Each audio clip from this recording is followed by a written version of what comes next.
Well, first of all, I am Peter. Um, I think the night of my near death kind of it's three parts. Um, I was at that time with the news division for CBS. We were having a wrap party, also celebrating my birthday. And in the middle of that party, I had had some kind of what felt like just a jolt or a tug to my stomach, the lower intestine, and it became painful. And so that part of it for me was, none of us who have near death experiences, I kind of say to so many different people, what would you do if today you knew that you were going to die? What would you do? Who would you call? What about your dog or cat? Who would you say, I forgive you? Who would I say, I love you? And so, I think so many of us, when we are faced with these challenges, and certainly having a near death experience is not as easy as many people think that it is, you're not prepared for it psychologically. And I wasn't. I didn't know at the time that I was having all these excruciating pains that I was headed towards death. And so the first part of it for me, what started out to be a typical day of joy and happiness and working on a wrap party on a show we had just finished, as well as celebrating my birthday, was a joyous occasion in my life. When I went to the bathroom, I passed out. Someone found me and said, "Are you okay?" And I said, "I'm fine. I'm fine." Um, I pulled myself together. I went and excused myself. I went home, and as I was opening my door, it happened to me again. This time, one of my neighbors found me. He saw blood all over the ground. We got out, or he helped me get out of my suit and put on some thrift clothes because I was bleeding. He called the ambulance. And so that's where I think the journey began.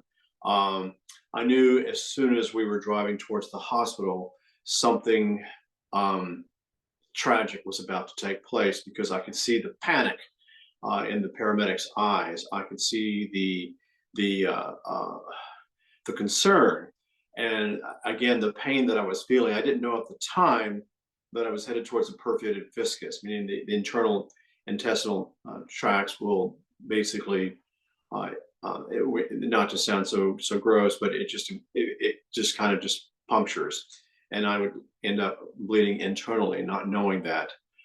So the panic on these paramedics' faces were, they knew it was critical. When we arrived at the hospital, because this was in the height of the AIDS epidemic, um, I had been misdiagnosed 6 months earlier with they thought was a stomach ulcer, and they were giving me Tagamet, and that wasn't the case.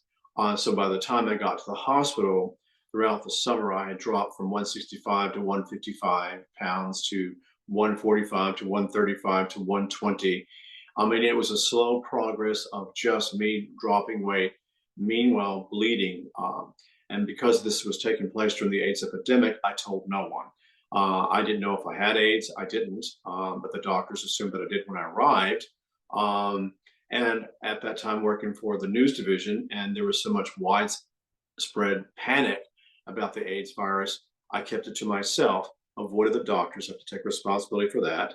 I avoided going to the doctors because I didn't want to know. We all just assumed that if you cough and were bleeding and losing weight, and I was, that was your ticket out. And so I let something very simple that could have been taken care of months ago before my near death turn into a disaster. So by the time we got to check-in, um, the admitting clerk did not want to admit me because she just assumed here I was in thrift clothes, that I was homeless.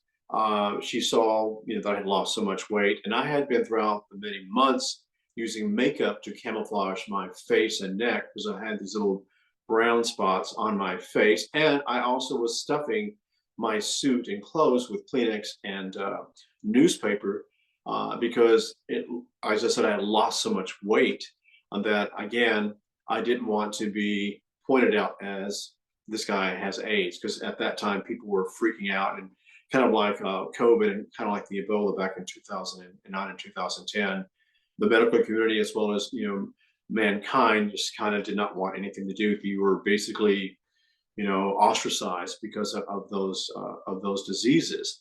So that's where it was. And that's where consciousness was at the time. Um, my friend, my neighbor who brought me to the hospital went to bat for me, threw a fit, made sure that I got checked in. Um, and as I was going towards I guess they, got me on the gurney. And then I guess this young intern came out and rolled me towards the ER emergency room. And halfway there, Sabrina, he panicked. I could see him looking down at me and hear him coughing, and I'm in excruciating pain. And he could see that I was just kind of this frail looking human. He got scared and just pushed me down a corridor by the emergency doors to the parking lot and left me there. And so time became critical. Here I am bleeding. I'm, passing in and out of consciousness. The pain in my abdomen was so severe that it was just every time there was pain in my stomach, as though someone was just cutting me with razor blades. There was a young nurse who came through the exit door, saw me there, and approached me. Also was scared, but she did something that most of those people did not do that night. She made sure that I got to the ER. She made sure that I was checked in. She made sure that I was prepped for the operating room. And she took it upon herself, because at that time, the doctors and the nurses, the medical staff, again, going back to the AIDS virus, or what they assumed was happening to me, they refused to work on me. And back during the 80s and 90s, people don't remember that people who had AIDS at that time, the medical community, doctors and nurses around, the United States and elsewhere, because of the hype through media, many of us who had or thought or had been diagnosed with AIDS, I wasn't, but were being turned away. And so I think that this particular nurse went to bat for me.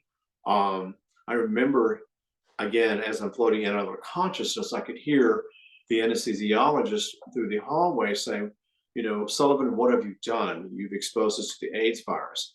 And she went, to the most amazing part of, I think, what nurses and doctors are here for, their oath of, we're here to help.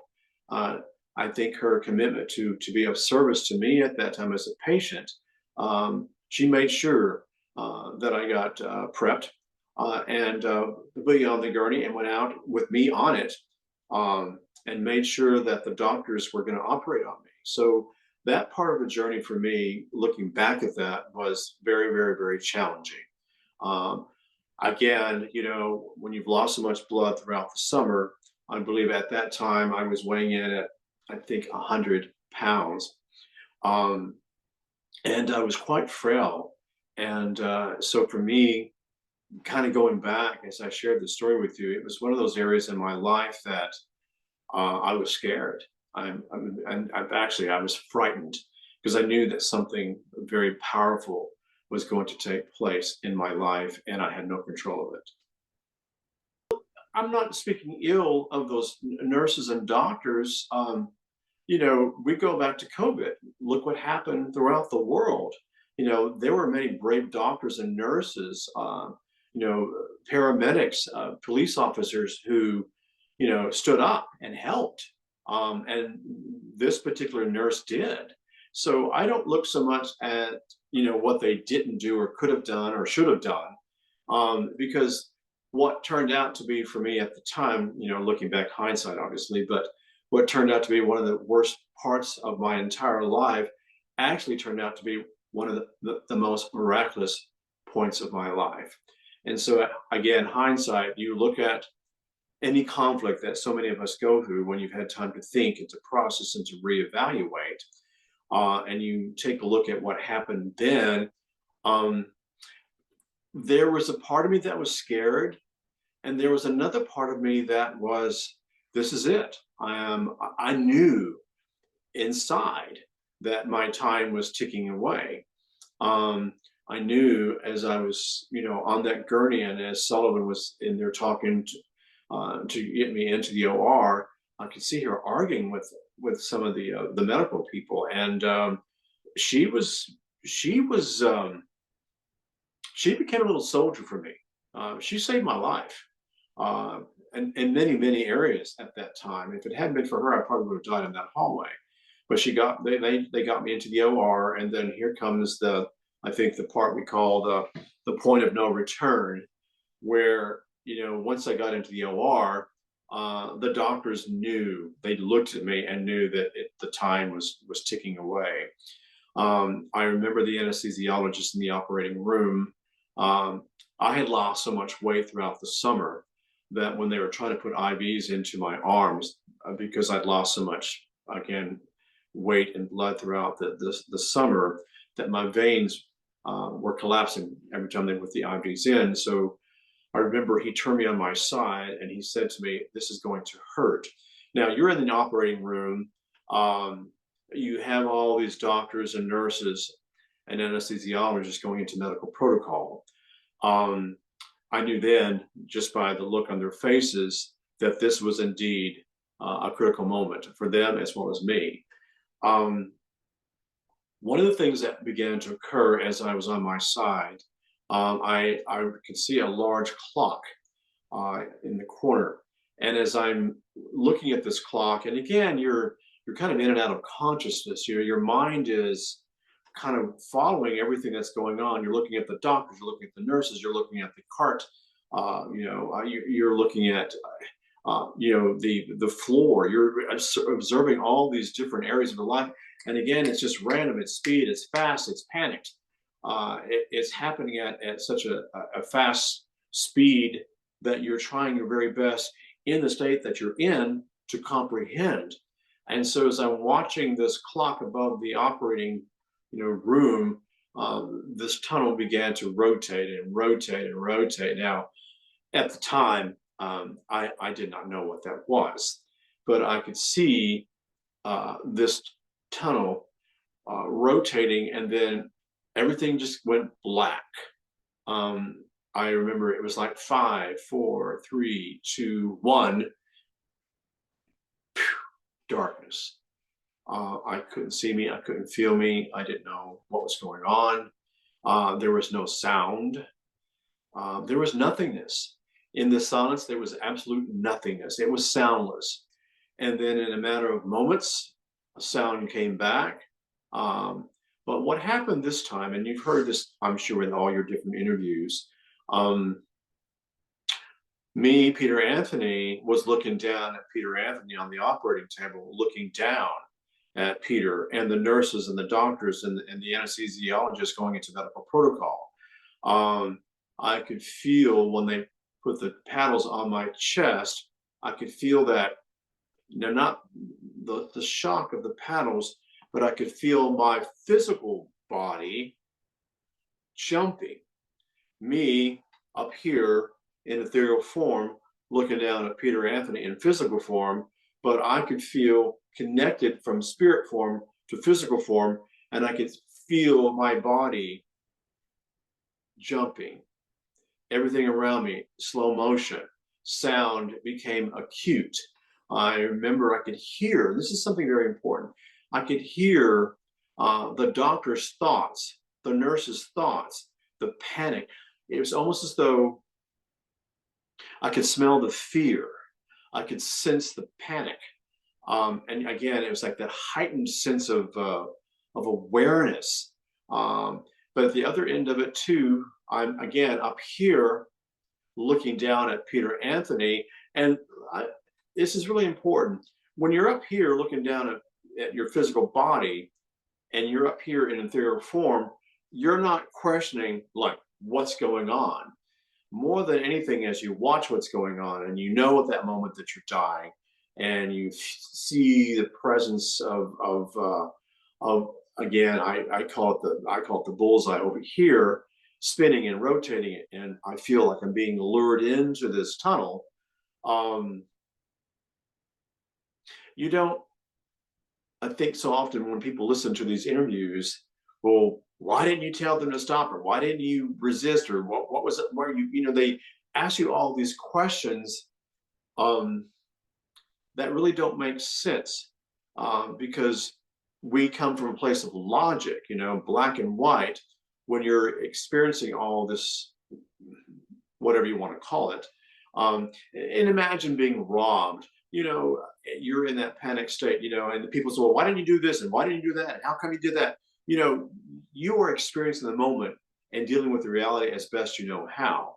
But the difference is when you're having a near-death experiences, or those of us who've had near-death experiences, you don't question, you allow. Now, there's a big difference. You allow whatever's happening to you, you kind of get into this place of peace and you accept. And that's very important that your audience understand that you accept, that you understand that this is something that you don't question, you don't doubt, and you just allow the movement of the, I guess, the actual spirit, the soul, if you will. You kind of see that kind of leaving the physical body. And for me, that was the most interesting part of the near-death experiences. I felt as though I had a cord attached to my solar plexus, and I felt this pull from the physical body going towards the bullseye, the spitting tunnel. And once that, I guess, detached itself from the physical body, that's when the I think what I call part 3 of the near-death experience took place. This subject matter is equivalent to, for those people who've been abducted by aliens, or those who've seen, the Loch Ness monster, or those who have experienced ghosts. I'd have to say 80% of the people, and I'm just guessing this, it's not fact, so don't quote me on this, but we'll just say this: 3/4 of people do not believe in this type of subject. And then you have the other people who are fascinated by it, and you have the other percentages who, like myself, you investigate and you begin to have an open mind. And I think for me, of course, I'm not experiencing it then. I think going back to allowing, for those who listen to this today, or whenever you just listen to this podcast, understand that, I'm not here to change your perspective of religion. I'm not here to change your perception of death. I'm not here to change anything the way you think. My story today is my story, what happened to me. I'm at a phase in my life now, I get so many unkind messages on email, my website, from a very strong religious group of people who kind of look at me as a circus act, or satanic, or I mean, I could just go down the list. The hate email that I get every day is unbelievable. It doesn't bother me anymore like it used to, because my thing is, I'm not here to change your perception of religion. I'm not here to just to sway you to my way of thinking. I'm just here to share a story. And in that, if you find this near-death experience at least intriguing to you, and I suggest that you listen to other near-death experiences, because what happens so oftentimes, our message is very simple. I said to you earlier, none of us planned that day to go die. I think, again, going back to what I have done differently that day, probably not gone to the birthday party, right? I would have called in sick and would have done something else, but certainly not that. And I wouldn't wish this on anybody. But because, as I said, unfortunately, the exit point that we all experience, whether it's through a car accident, a medical mishap like mine, or a medical misdiagnosis, a fire, a suicide, or even murder. None of these experiences that we go through are joyous. And so, as I said, I think so many of us who come out of the other side and do something with this message, those are the heroes. Because, like so many of us, we're not accepted. We're kind of looked down upon. We're frowned upon. People want to talk to us. They think we're kind of like making all this stuff up. But, I think 20 million people have had near-death experiences, and our message is very simple. The exit point, whatever happens to us, whether it's again, we call it a hard, what I think, an impact to, with the car accident, that's an impact, or for those medical negligence or misdiagnosis or medical mishap, that's hospital, drowning, all these things that take place, what we refer to as the exit points, are in itself tragic. I think what's happening when I go through that whole, on the medical protocol and the shock paddles coming to my chest, I separated from the physical body and went into this altered state of peace. So as I'm watching Peter Anthony being struck by these paddles, do I remember the actual, the pain of the shock paddles hitting my chest? No. What I do remember is the slow motion of my body jumping. What I do remember is going through that tunnel. What I do remember is that clock. What I do remember, and what I, to this day, even talking to you right now, going back and looking at the doctors, I can see the doctor, I can see the surgeon, I can see the anesthesiologist, I can see the nurse, I can see the medical cart, I can see all that stuff. I could smell the room. And I think for me, those things are very important because, as I said, when you're in and out of consciousness, how do you remember that stuff? How do you remember the clock? How do you remember, the nurses, what they were saying? I remember the doctor. I could hear him in his mind. We need to hurry. We're at a critical point. He also was, just speaking out loud. Why was this patient left in the hallway for so long? I mean, all these things were just happening so quickly, and I'm remembering everything because what I'm doing, I'm up here watching all this as though I'm the eye of a camera. And so for me, looking back at that moment in my life, I think I go back to what I said. You're watching all this from third person, and you are taking everything in, and you're not, well, that doctor should have, or that anesthesiologist should not have done that, and this doctor should have done. You don't judge. You don't make fun of. You don't criticize. You don't dislike what was going on. You accept. You allow, and I went into the tunnel. I think it's like, imagine, playing tug of war with someone, right? And all of a sudden, the person on the other end loses the grip, and you are tugging, and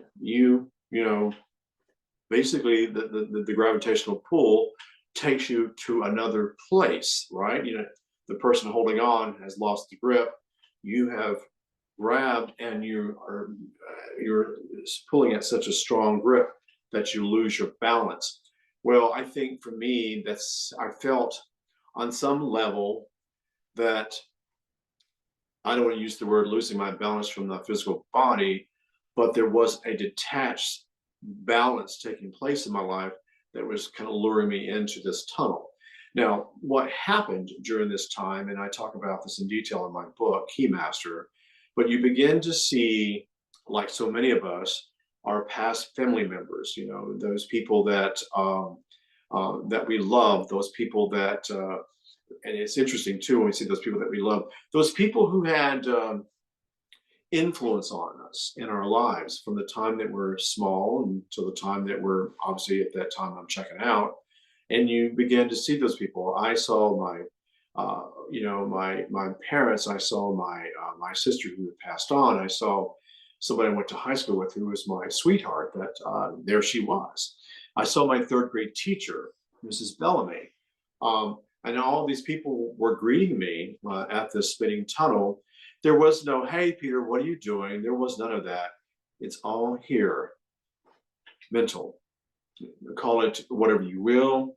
The connection that you have psychically, intuitively, that's the form of communication. You're communicating, for those of you in a spiritual understanding, through the third eye.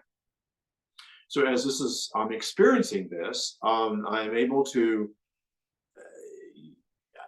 I guess the word again, I like to go back to, you're allowing the sense of peace to take over, and you just accept what's happening. You don't look at your third grade teacher and go, "Mrs. Bellamy, what are you doing here?" You don't look at your family going, "Why? What's going on?" You don't do any of that. um, you're in a higher elevated set of consciousness. And I think it's almost like when you're in a state of prayer or when you're meditating, when you're in that level of centeredness, all the outside noises that you hear are not distracting you as much as you are in a place of peace and harmony. And that's the only way I can describe it. I think because of that peace and harmony, that's why I think you accept and allow. So as I'm experiencing these people from my past, for me, and this is very important, I had someone email me, and this is, well, he wanted to know, well, you saw all these people in the tunnel and you're going through this tunnel, and I mean, I guess he just thought I was going to walk down this tunnel in physical form, and want to know why I didn't shake their hands, or was it like going to the grocery store and I'm in a checkout line? I mean, his whole interpretation of the near-earth experience is certainly not what happens. But it was a great question. I think that needs to be addressed. You're in the essence of spirit. There is no physical form. You are carbon matter. Got it? So when you're experiencing this, going through the tunnel on the other side, it's almost as though you are experiencing these images of people from your past according to your consciousness, according to how you remember them. And as I'm watching all this and experiencing all this, again, going back, accepting this, not doubting, there's several phases of this near-death experience tunnel. Number one, the greeting of those of your past, those that you loved. Number two, I think as you're experiencing the ultimate sense of peace and acceptance, for me, I began to see codes. I began to see 333, 222, 555, 777. I began to see 999, 1111, 222. All these numbers are spinning in this tunnel, as along with quantum physics and geometric codes. At the time, looking back at it, I never realized that these 222s or the 333 or what I call the triple codes would impact my life as it has millions of people throughout the planet today. And so again, I'm watching all this, again, digesting, accepting and allowing and moving on. And I think for me, and I talk about this in great detail, the collective intelligence is extremely important. So what is the collective intelligence? When we go to bed at nighttime, when we write, when we watch a movie, when we read a book, when we take a walk, we're in an altered state of peace. We're in a place of, when we think about yourself taking a walk along the ocean shore and the waves are wrapping around your ankles, that's a sense of peace that you feel.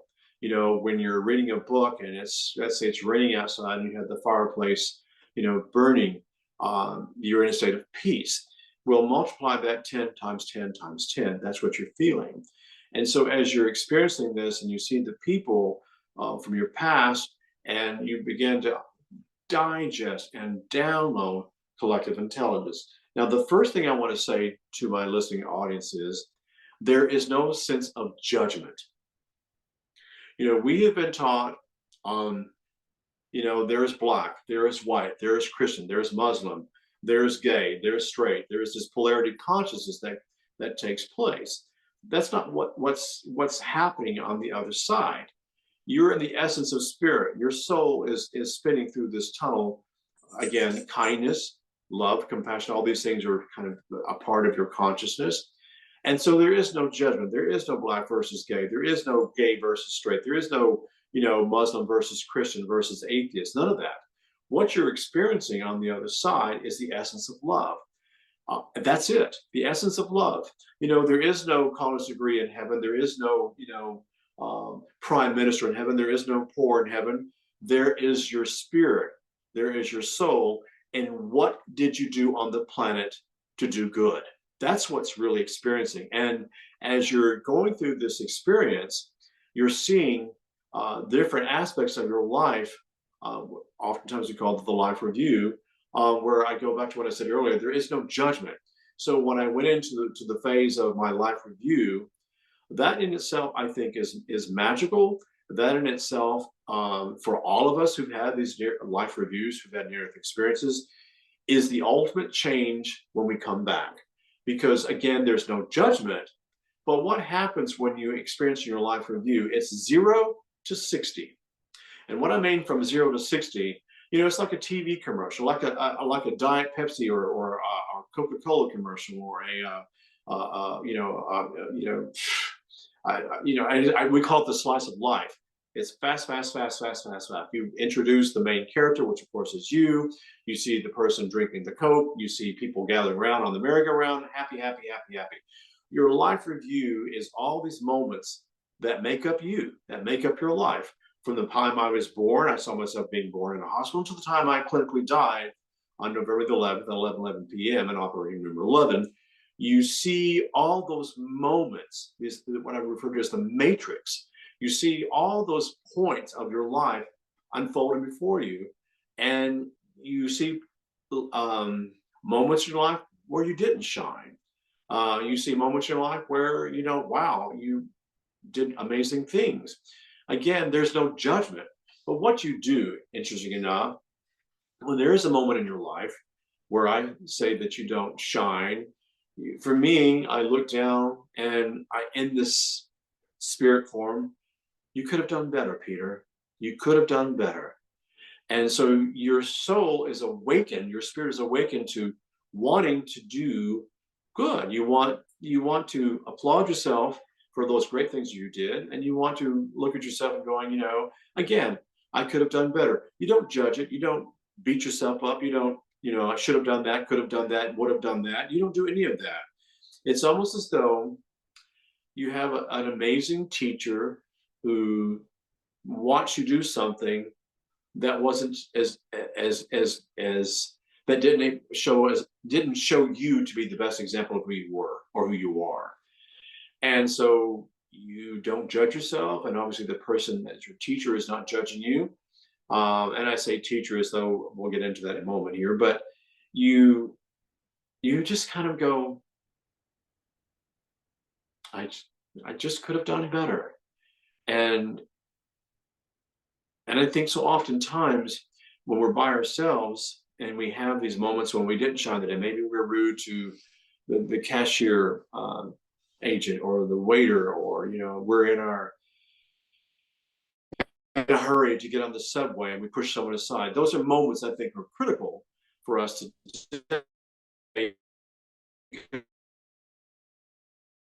not being so. Those are what you see on the other side when you're for you. The moment where you're not kind to the person on the telephone, it's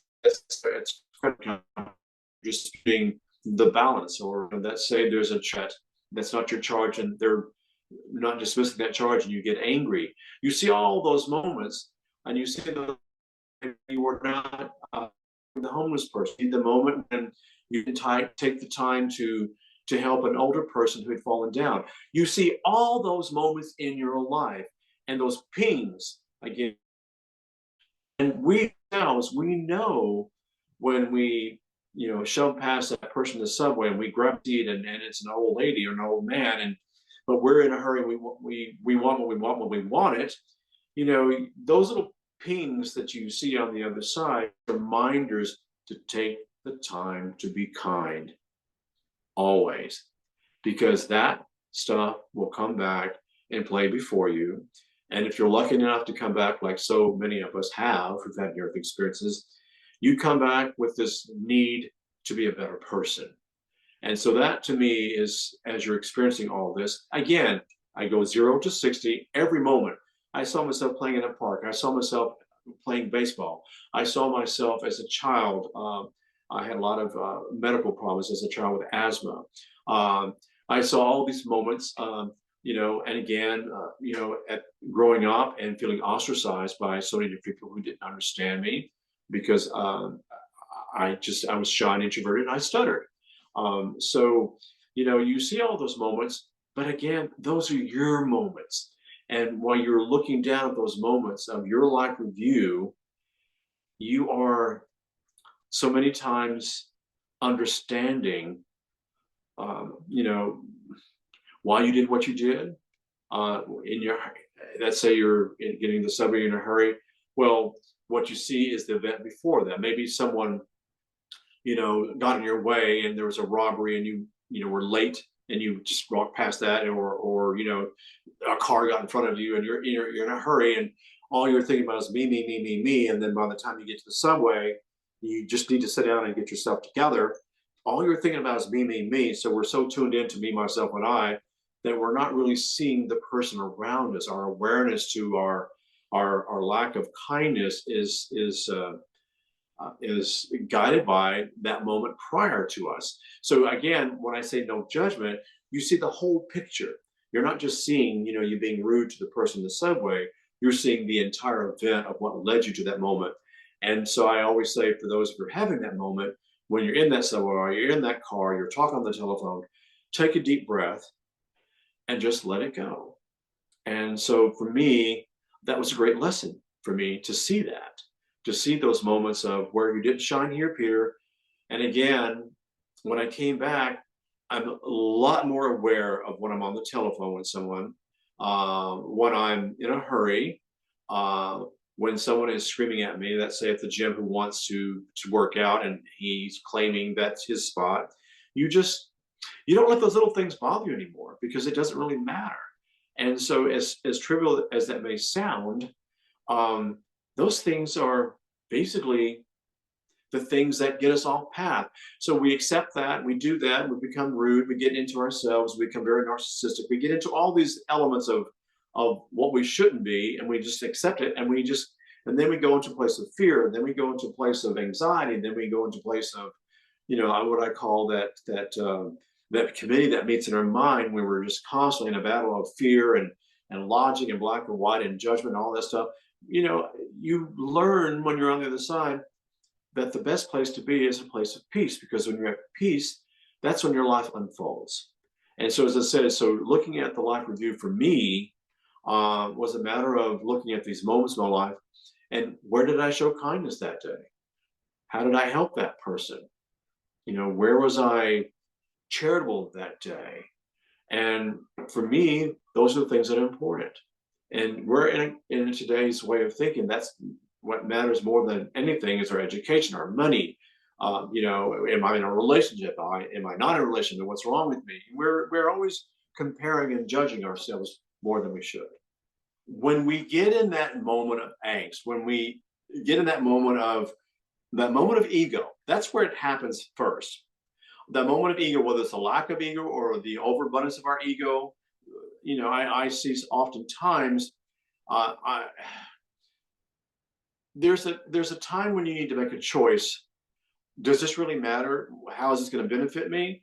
When I get into that moment of conflict, and I'm not saying I shine in all areas here, because I had something happen to me yesterday on the telephone with my cell phone carrier service, and they were overcharging me, and I was trying to understand why they were doing this, and the breakdown of communication was very difficult. Part two of that was I asked to speak to someone in the United States because the call that was going to was in Malaysia, and that the communication breakdown was rather difficult. Anyway, fast forward to the punch. I was just, there was no movement on this side, and I was trying my very best to be very kind, but I could feel that you're really not listening to me. It was almost as though this person was reading out a manual and they were not going to budge, and yet this was a responsibility that should not have come back to my cell phone bill. And so, as I said, as silly as that may sound, dealing with the conflict of why am I being charged for this? The rates went up and I wasn't notified, and now I'm being charged for this. I am in this tug of war of, this is my money. This is a wrong charge, and they're not correcting it. So back to your question, those are the moments that we all face when someone cuts us off in traffic, when someone is rude to us and cuts. I had someone cut in front of me when I was ordering Chinese food, and just pushed me aside, grabbed his order, and went to the cashier. Now, my first response is 5, 4, 3, 2, 1. Don't do that to me. But then here's something that's really important. Not only did he do that to me, and I was fine with that, it just, but part two of that with him, where he was wanted the bill immediately. He was screaming out the girl who was taking the money at the register to hurry up. Um, and to me, that's when there's this thing in my mind that goes, okay, now it doesn't matter what happened to me, but now he's being abusive to this 17-year-old girl. Now, what do you do? There's this part of you that goes, don't get involved. So again, lack of conscience, lack of compassion, lack of kindness. Or do you say something? So there is that balance. I go back to what I said earlier in the near-death experience, that you do the right thing because it's the right thing to do. And for me, be it wrong or be it right, when he started abusing her, when I say abusing her, he was screaming in her face, leaning in her face, and she's 17 years old. She didn't know how to handle this, and everyone was appalled by this guy, right? You do the right thing because it's the right thing to do. And I don't know what happened to me. 5, 4, 3, 2, 1. I went Guido on this guy. I remember I said to him, shut up, get at the back of the line, and how dare you treat this girl like that? And he looked at me, and Paul, and he came toward me. I said, I'm asking you to get to the back of the line and behave yourself. I had to go into parent role, right? But for some reason, did that help that situation? Yes, it did. Will that work in every situation? Probably not. But my inner voice said to me, speak up. You do the right thing because it's the right thing to do. And I had to, on some level, call it what you will, I didn't want to see him abuse this young girl. So there again goes that balance. So I think you, at that moment, and I'm going to give you a little trick that I do, and it seems to help me out. I take martial arts, and one of the things that they teach us in martial arts is when your enemy, in parentheses, negative energy, is coming towards you, you step out of the way. You go into position, elbows in, right? You go into what we call martial arts stance. But he also taught me something valuable on a metaphysical level. He said, when negative energy comes towards you, step out of the way, which I did. And then he said, what I want you to do is when you feel the ego, when you feel the insults, when you feel the anger, when you feel those hooks, those buttons that push us, right?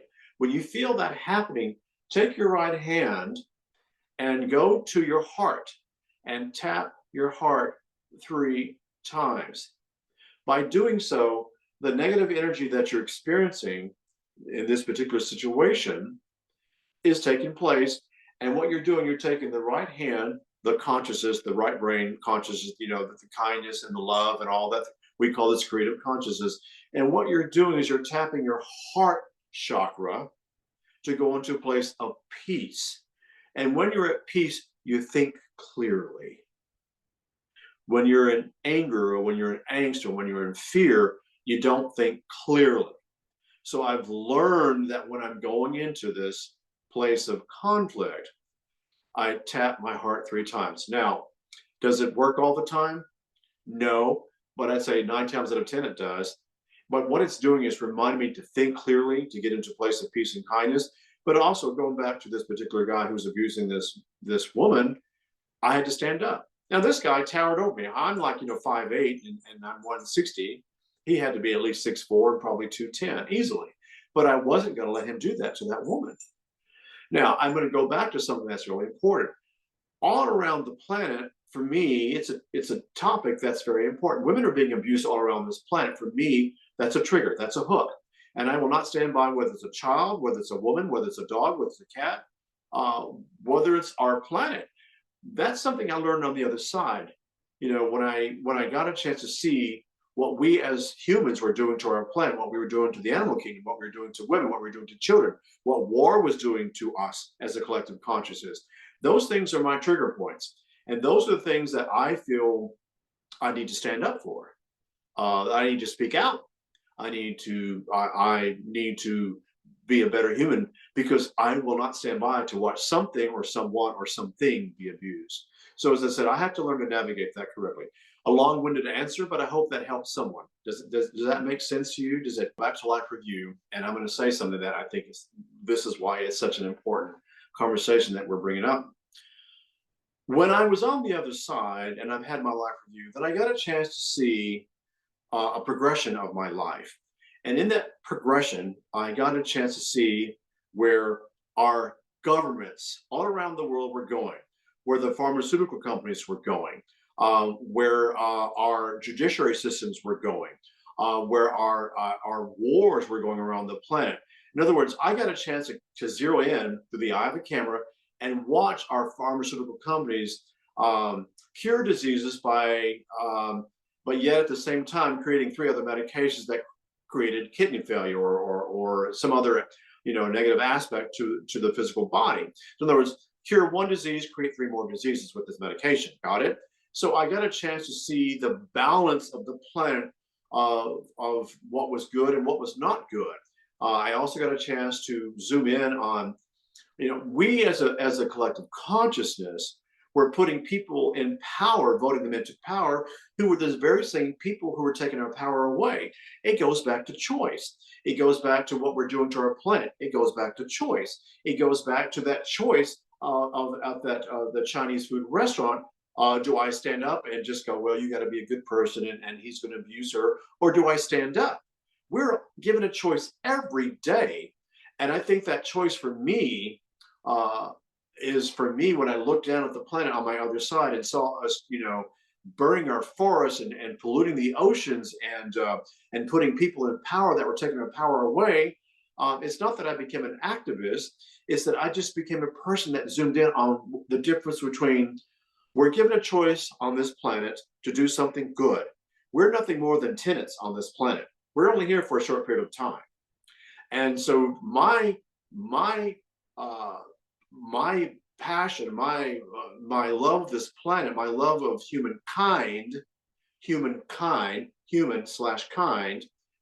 is very important to me because I think, going back to being a tenant, my job is to leave the planet better off, as it should be for all of us. And we're not doing that. If you kind of look at the world events of where we're going, we're kind of off the beaten path. And I think why near-death experiences have become such a popular topic is because so many of us are talking about something very simple: love, kindness, and compassion, taking responsibility for the planet, taking responsibility for ourselves, making better choices for ourselves, especially when it comes to an example. I have a lot of people come to me, women who are in abusive relationships. When we start getting to a place of who we are and our integrity and our principle, and that we deserve better than an abusive relationship, we deserve better than bad politicians, we deserve a better planet, you start changing the frequency of thought and you start navigating your way towards this way of thinking. So an example, I go out into this planet with awareness as my guide. I don't plan my day. I go and I have my connection to God, source, universe, however you want to perceive it. What do we have in store today for Peter Anthony? And my job is to show up in peace. My job is to show up in harmony. My job is to show up in kindness. Any way I can show kindness today to a complete stranger is my MO. And that's how I operate. And so when I go back to that restaurant, when he left and got back in line, the little girl had tears in her eyes.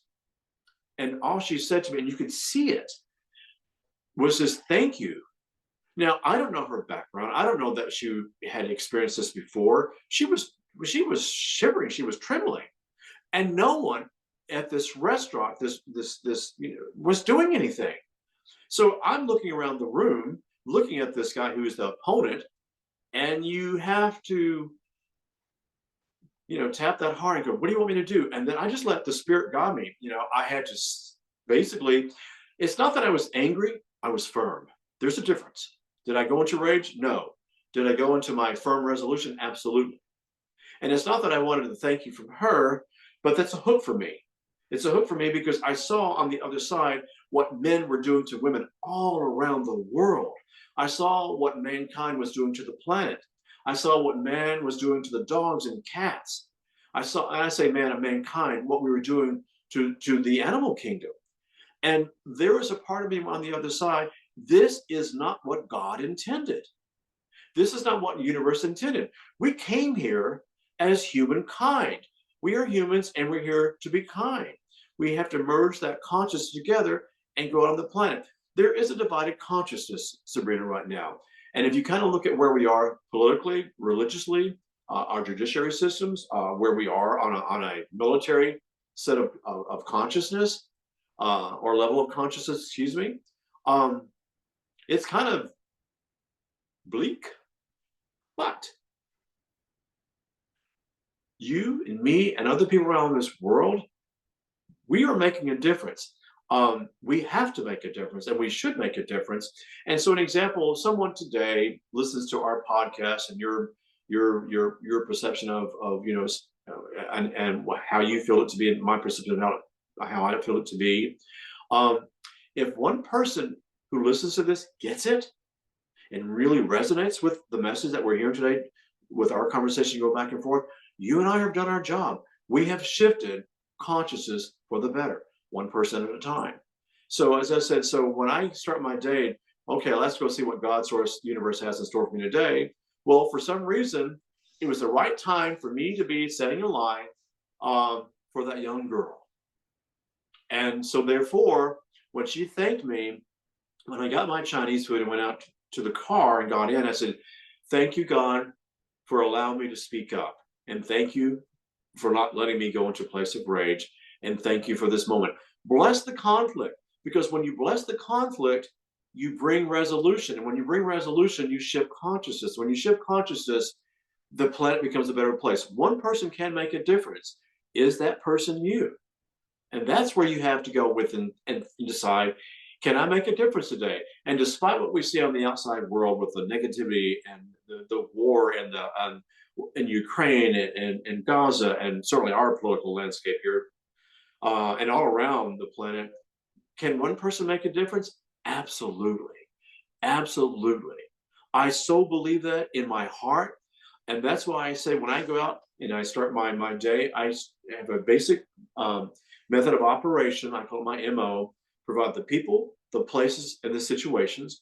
And my job is to show up today in kindness and faith, not in fear, not in worry, not in conflict, but in faith.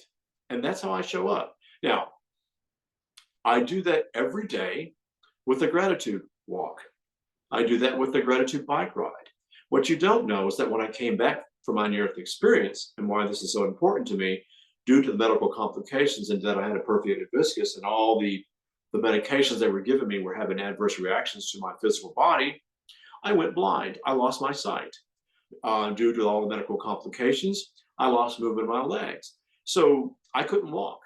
So when everything is taken away from you after you've come back from a near-death experience, and then add the fact that people don't believe that you had a near-death experience, especially back during that period of time when this wasn't even a topic that we discussed, you learn a whole different value of self. And that self is when something is taken away, like my sight, when something is taken away, like my legs, and I'm a runner and I do martial arts. When all those things are taken away from you, you come back to the table. I can walk. Thank you, God. I can see. Thank you, God. Thank you, thank you, thank you for allowing me this moment in my life to have recovered. Thank you for giving my sight back. Thank you for giving my legs back. Now I can't run, but I can walk and I can bike ride. So I bless that. So the conflict for me going back into that near-death experience, what happened, I said, going back when I said earlier, what turned out to be the biggest disaster of my life turned out to be the biggest miracle of my life. And every conflict that we're going through at this time in our, especially today, with the whole world is set up in a place of just uncertainty, what can I do today? One moment at a time, one day at a time, one person at a time. That's how I operate. Keep it simple. Well, I'm going to say something. You said something that's very interesting. Growing up as a child, I was made fun of. Why? Because I stuttered. When I was a young boy, I looked like an insect growing up. I had both pretty brother and pretty sister and pretty parents, and people thought I was just the next door neighbor. And then, of course, I stuttered. So all I had going for me was I would read. I was kind of a nerd growing up, but people made fun of me. So, like you, I would go to my room and cry. I didn't speak up because I was shy, because I was afraid of being made fun of. So I think I can relate to the story that growing up of not speaking up. So I think for me, what changed my life when I came back from this near-death experience was I found my voice. And I think the miracle of that was when I came back, I no longer stuttered. I can't explain it. Yes, I still have a speech impediment today, so I have to be very careful. But I try to communicate as best as I know how, so that I slow down. But you know, there is this part of you that when you've had a speech impediment, sometimes I will say things that are kind of cattywampus, like "you stupid stool" rather than "you stupid fool." Let that type of language in my mind will come out verbally. So I get, you know, I get nervous to this day. But finding my voice was something that's very important to me. And I think on a spiritual and metaphysical level, for many of us, I think finding our voice is important because oftentimes I think those of us who are on this spiritual path of awareness, we were the ones that were made fun of. We were the ones that were the people in the back of the classroom that were too shy to speak up. We were the ones in physical education class where no one wanted to choose us because we were considered losers.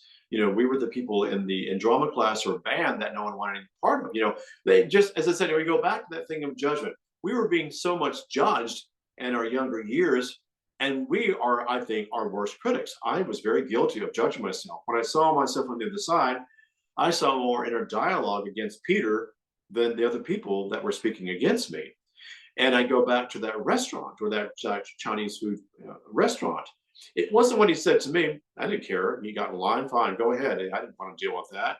However, when he spoke up against her, for me, that hook was I was reminded of how people made fun of me. I was reminded how people bullied me when I was growing up.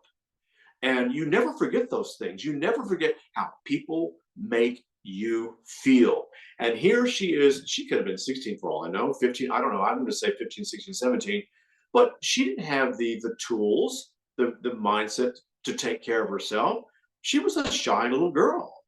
So it's not that I became a hero by any means, but what triggered me was what happened to me. And I have been on that side of the fence when someone made fun of me, when someone screamed at me, and it just brought up that stuff. So I think for me, I have learned to find my voice. And if for those of you who are in an abusive relation, for those who are in some kind of going through an addiction that you can't seem to overcome, for those of you who are in a bad job and your boss is not treating you well, you're not being honored. You know, for those of you who are metaphysical or spiritual and people don't understand you, you are that person here on this planet that's going to make a difference. You know, I something happened to me, and I wanted to bring this earlier in our conversation. I'm bringing it up now. I've been on book tour for many, many years. And in 2019, I began to see a shift in consciousness. And what began to happen is I traveled all around the country. Um, all these young people started showing up in my lectures, and I was stunned. Um, and what I was stunned by was that I would see all these people in high school, I'd see all these people in college would sit in the front row. And, you know, my lectures sometimes were 300 people, you know, 500 people, 1,000, 3,000, sometimes more, I mean, sometimes 5,000 people. Um, and where I went to see San Francisco, I went to Seattle, I went to San Jose, when I went to Santa Barbara, when I went to Phoenix, when I went to Virginia Beach, wherever I went, the young people were showing up in the front row. And so I think I was in Santa Barbara one day and I said, I have to just ask a question here. Um, how many here are seeing the numbers 333 or 1111 or 222 or 555 or 77? Every young person in the audience in the front first three rows raised their hands. And I noticed that. So I thought, that's interesting. And then I went around, how old are you and how old are you and how old are you? And I was like, you know, I had a 9-year-old girl in there. I had an 11-year-old girl in there. I had a 14-year-old boy in there, a 16-year-old college age, 20, 19, 20, 21, 22. They were all in there, all packed in the front lines. So I went to San Francisco, the same thing. Seattle had a sold out crowd there. All of these people in the front row, the millennials and the Gen Z were all seeing these numbers. And as I began to travel throughout my book tours, these young people were showing up. And I began to realize something very valuable, that these are the savior generation, that these are the people right now who are going to make a difference on the planet. You know, we marched for gay rights in the 90s and 2000. We marched for women's rights back in the 90s and 2000. We started marching for the environmental protection of the planet back in the 60s and 70s. All these things that we have done as people before you guys, we have done this. But now those laws have been taken away from, those rights have been taken away from them with this last election, right? And people are kind of depressed and gloomy. And I looked at what one particular presidential candidate was doing. All these millennials and all these people, these Gen Zs and younger, were showing up to her events. And it went back to what happened to me in 2019. All these young people who are experiencing gun crimes, who are experiencing they can't pay their bills and they're living with their parents and have no insurance, and all their rights for women especially are being taken away. These are the people that are going to save this planet. And so if you're tuning into this day, you know, I say to you, go out and do it. You are the guys who are going to make a difference. You're the ones that are here to save this planet. We've done our job. I'm going to hand this off to you. And it's now time for phase 3 for you guys to go do what we didn't finish. And don't give up. But I think finding your voice, speaking up when something is wrong, doing the right thing because it's the right thing to do is paramount these days. And it goes back to what I said earlier. If there's someone in a restaurant that's as an employee at the cash register or a waiter or a busboy or whatever is being abused, you have a choice to do something. Do it. And if it comes from a place of kindness, if it comes from a place of doing the right thing is the right thing to do, it's okay. Don't worry about anger. Don't worry about fear. Don't worry about any of that stuff. Step in your truth. To me, that's the most important thing right now. For all you young people, step into your truth. You are the people that are going to make a difference on this planet. You are the ones that are being called right now. It's your turn. I'm handing the baton off to you. My own YouTube channel, so go to that. It's Peter Anthony on YouTube, and I have many different shows I've done. You can go into my website, theaccidentalprophet.com. I suggest you go there. I have a lot of people who come to me for numerology readings because when I was on the other side, I saw all these different codes. And when I came back and began to study the numbers and what happened to me on the other side, I began to use these numbers as a way to help me understand what was going on the other side. Many of the people who come to me on a spiritual level are seeing these codes all around the planet. So they come to me for numerology readings. I do charge. But as I said, it's an hour and a half session. So if you are interested in a session, reach out to me via my website, go to my YouTube channel and watch what I've done. I think something that took place in my life, and this is why I say, going back to finding your voice, no one believed me. No one accepted me. I had to go to do my homework. We didn't have Google when I had my near-death experience, so I had to go to the library and read an unlimited amount of information on near-death experiences. And that's how I got my way into this, finding my voice and believing what I did. But here's what happened very quickly. 7 years of studying these numbers and 7 years of doing research in astrology and numerology, I got a phone call from a homicide investigator who was working on a case that involved numerology. And it involved, I won't go into the case because I can't, but the bottom line is I went on this case and helped this homicide detective, and I gave him information that related to these codes that they found on the suspect's house. And even when I showed up and worked with the police, I was made fun of. I was ostracized. I was called a circus act. But this one homicide detective believed in me because I showed him what the math meant. And I helped this homicide detective solve this case. I was in the background. And so despite what happened to me on the crime scene, I stood in my truth. I stood up for what happened to these victims. I could see their spirits. I could see what was going on at this particular time in life. That one choice I made to go on this case and work with this homicide detective on a case that no one could solve, no one could understand, changed my entire life. From that led me to working on a show called Sightings. That led me to the History Channel. My entire life changed because of numerology and astrology. I use this as a way to decipher all the cases that I was working on, whether it was the paranormal cases, whether it was sometime of these other cases working behind the scenes with some homicide detectives. That changed my life. I found my voice. And because of that, I my entire career changed. I left the news division and went on to become known as a homicide psychic detective. And that part of my life changed everything. And then with that came clients who wanted to see how I work with numerology and astrology. And so, again, for those who are interested in that, I do go into a what we call an acoustic session, which is quite intense. So if you want that, reach out to me. Also, I'm on Amazon. I have a book that is out called Keymaster, and it's available. I think it goes into a lot more depth of my near-death experience, but also goes into angels and goes into ley lines and goes into why kindness is so important, goes into past lives. So it's a very in detailed book about this. And my next book is about to come out called The Accidental Prophet. And I have 3 documentaries out right now as we speak. So there's a lot of information for it if you want to do some research on it.